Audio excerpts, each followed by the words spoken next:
Welcome back to another UFC fight prediction video. In this video, I'll be predicting the prelim fights for UFC 247, Jones versus Reyes. So without further ado, let's get to our first fight on the card in our first prelim fight. So in our first fight, we have in the featherweight division, Austin Lingo versus Yusuf Zalal. So you got two young talented fighters going against it in their debuts. So what I see from both fighters, what I see from Lingo, I see Lingo having the better boxing. He has a lot of power. And yes, he could crack you real well. He also has some good inside leg kicks. On the other side is Zalal, very long, very rangy. He fights long and rangy. He only has 1 inch height advantage over Lingo. He's 5'10" versus 5'9". Not 6 feet, 5'10" versus 5'9". And he has a 75-inch reach to Lingo's 70-inch reach, so he has a 5-inch reach advantage.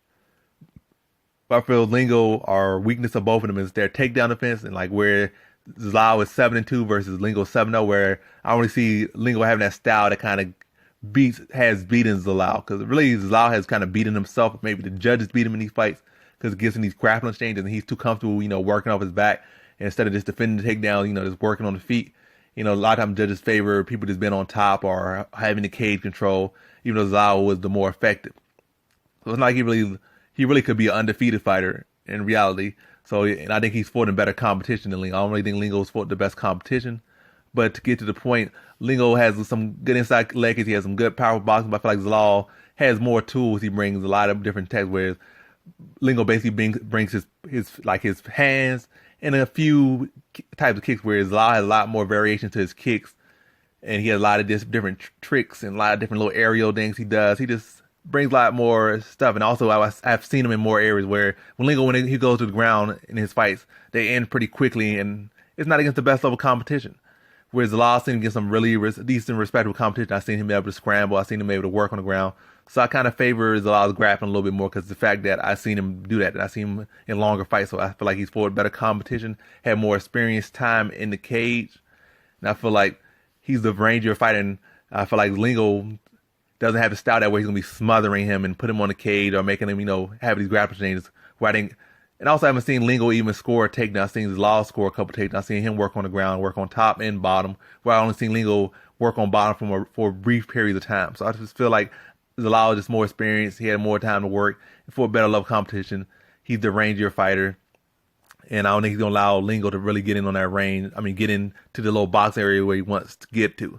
And even if he does try to, get into a smother range, Zalal can strike as well. I would say Lingo is definitely the better boxer between the two, but Zalal can definitely hold his own when striking, and even in the inside range, but he's definitely going to be able to make it hard for Lingo to get there. And even when he gets there, it's not going to be no cakewalk. And yeah, that's really say more so Zalal just has more experience, and I think he just has more tools, and he's the more versatile fighter. So that's why I'm going to lean to him. And I think it's a very close fight, but I'm going to lean to Zalal getting this one via decision. So in this fight, I got Yusuf Zalal via decision. Now to our next fight we have in the bantamweight division, Ewell versus Jonathan Martinez. So you got two solid fighters right here. Martinez brings a lot of, a pretty good well-rounded skill, got some good kicks, got some good knees, got some pretty good striking. But I think Ewell presents some real solid boxing for the MMA wise. I'm not saying like he's a world-class tier boxer as far as the world of boxing. As far as MMA, he's pretty solid as far as boxing. I think he has much faster hands. He has a longer reach. He has a good jab.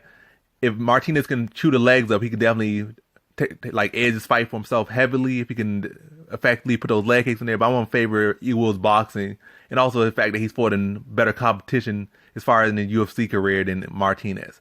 I feel like Ewell's faster hands, his sharper strikes, his boxing, his jab will be able to neutralize a lot of the kicks of Martinez, and he'll be able to beat Martinez to the punch or the kick. Be able to catch him down the center when he tries to load up on kicks or try to, rush in with his little blitz he likes to do. That's really to see Ewell just put it on a kind of a competitive fight, but I see Ewell being an edge with kind of just put on a boxing clinic in this one. Just jabbing to the body, jabbing the face, and not really allow Martinez to really set his feet and really load up on those kicks and even in the pure striking, not even outside of kicks, I think Ewell outbox him. If he tries to mix in kicks, I think Ewell just, like I said, just freezes them up with the jab, whether it be the body or the head. Mix-ins and body, hooks to the body. And it's like this, like I said, boxing clinic, competitive fight, but the cleaner, crisp boxing of Ewell will get him the decision. So in this one, I got Ewell via decision. Now to our next fight we have in the bantamweight division, Journey Newson versus Domingo Pilarte. So at first I was kind of leaning to Newson for some reason, but then I started really looking to the fighters a little bit more.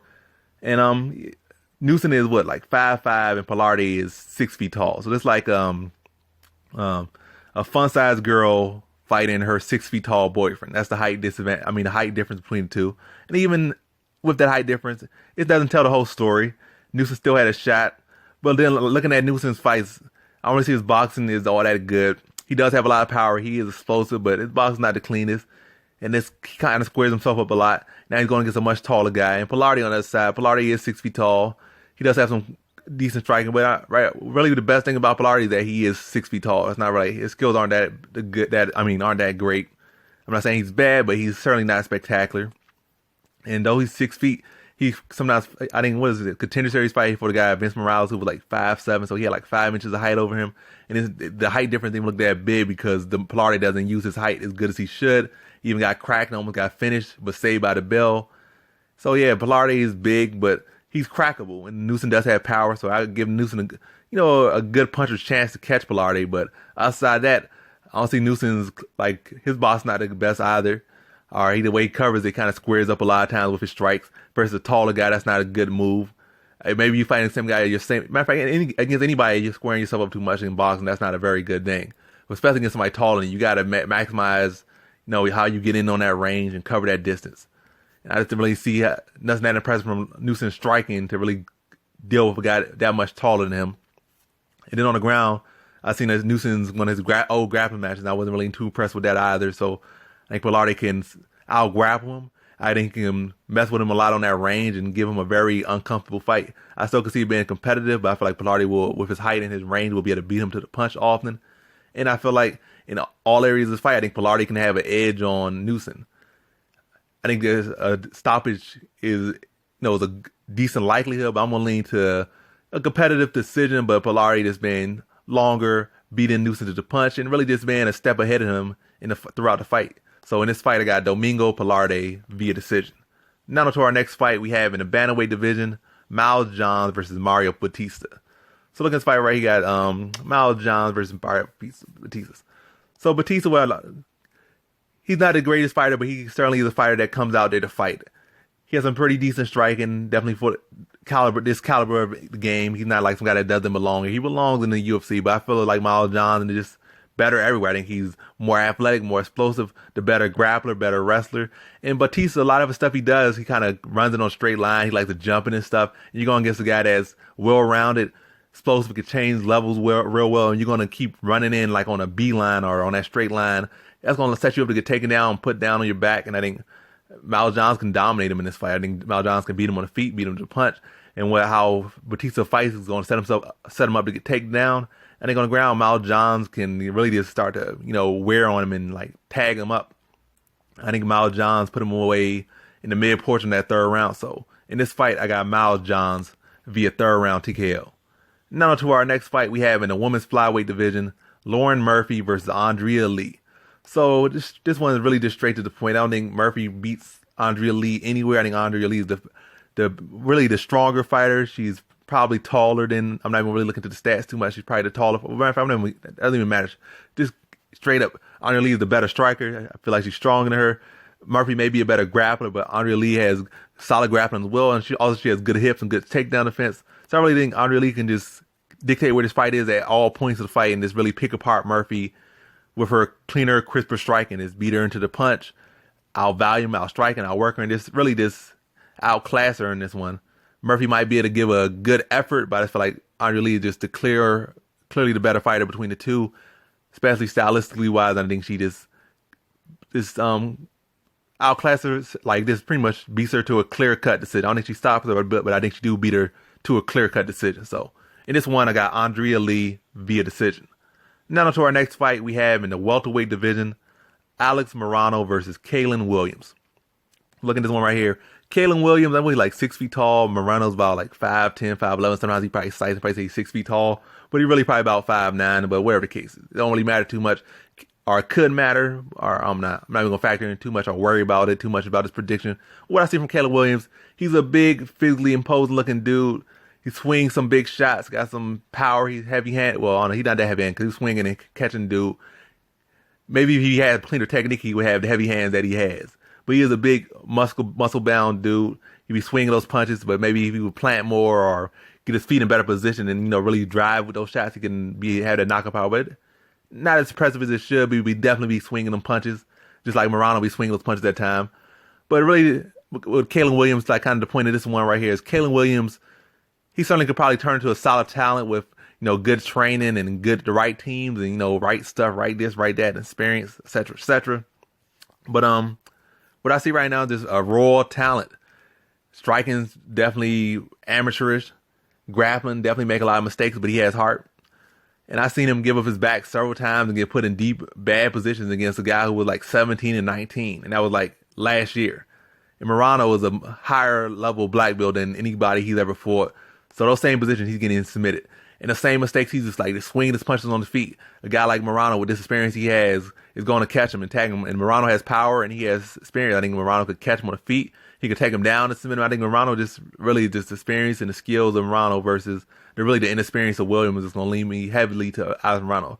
Though Morono at times can get in these wild swinging slugfests and do some ugly stuff like these ugly spinning backfists, which will give Kalen Williams a puncher's chance. But outside that, I think Morono could beat him on the feet easily. I think on the ground, he really dominates him. And I really just say, kind of a filling out process, maybe a little bit wild at times, but eventually Morono tags him, gets him on the ground, and submits him. I think it happens early on in the second round. So in this fight, I got Alex Morono via second round submission. Now to our main event, we have in the middleweight division, Giles versus Antonio Arroyo.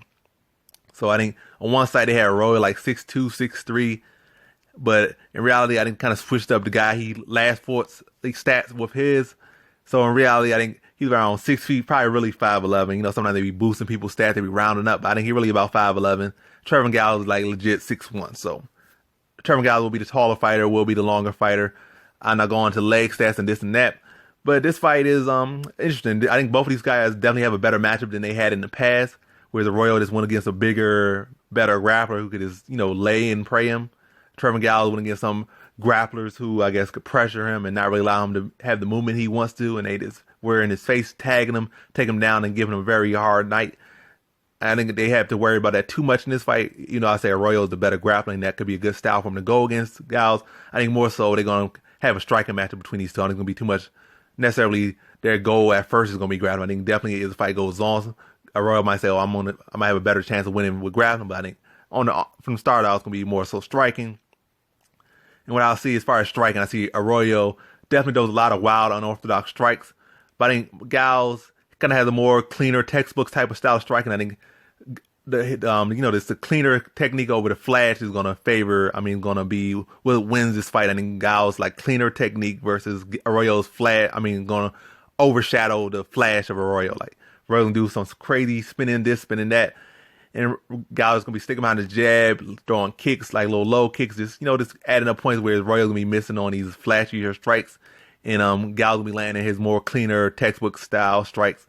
I don't think it's going to be like no blowout or nothing, but it's going to be one of those fights where it's going to be competitive, fun, some little, I'm not guaranteeing no fun out of this fight, but I'm saying basically favor the cleaner technique over the flash, and that's what I'm going to say as far as striking.